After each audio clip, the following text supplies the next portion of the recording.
Now, Channel 3 early warning weather.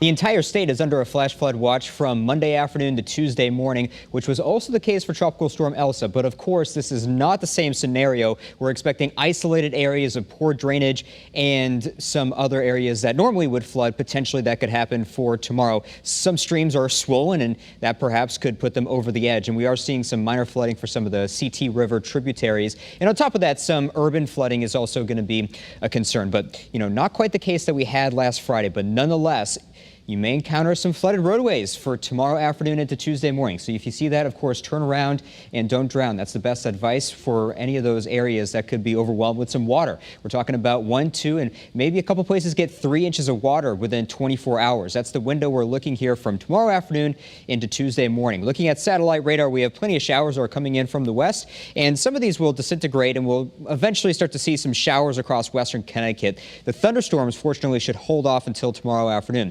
Already starting to see a couple of reflectivities down there by the shoreline. We will expect to see more activity across the shoreline, I-95 corridor, and also in western Connecticut over the next few hours. So we're not completely dry overnight, but most of it should be holding off until tomorrow morning around sunrise. We have a severe weather threat on top of all of this, marginal threat. So that means that if any of the severe weather occurs, it should be super isolated. And we're talking about damaging winds and a non-zero tornado threat with some of these thunderstorms that could be out there for tomorrow afternoon. Now, fast forward to 3 a.m., we're looking for some more of those isolated showers across Connecticut and potentially one of those moderate showers makes it up towards the shoreline. By 6:30 in the morning, I think Litchfield County is going to get some rain.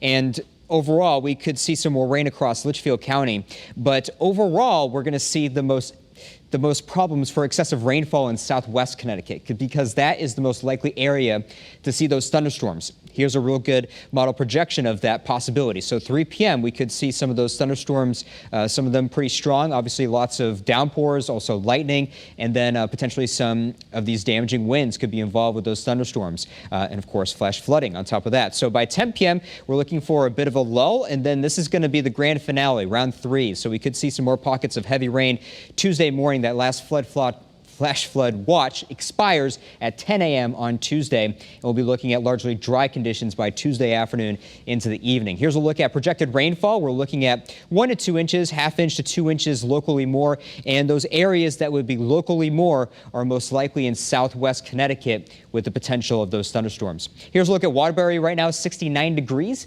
at the moment. East breeze of 7 miles per hour. Super comfy outside. And, thank goodness, honestly, the sun wasn't out today because it's just so humid outside. And I guess that is the one silver lining in this forecast is that the sun won't really be out. So the temperature's overall comfortable, but, not really a day to be spending time outside or working outside when the rain is coming down, because when it's coming down, we could be looking at that heavy rain potential. Sunnier and hotter once we get to Wednesday. So the sun's peeking out. We're back into the 80s, mid 80s. And then once we get to this upcoming weekend, you guessed it, more rain is in the forecast. 66 degrees right now in Windsor Locks. Our low temperatures for tonight dip into the 60s. So pretty much staying where they're at right now. Our high temperatures for tomorrow doesn't look like we'll get up to 80 degrees. So again, the temperature is not too bad, actually slightly below average. And then we'll be looking at above average temperatures once we get to the middle of the forecast. So 88 degrees on Thursday. Friday could be looking at some heat advisories, 90 degrees by that point, and then a little bit cooler for the upcoming weekend. And everything works out right. We could be looking at rain on Saturday and then maybe finally one day of no rain chances for this upcoming Sunday.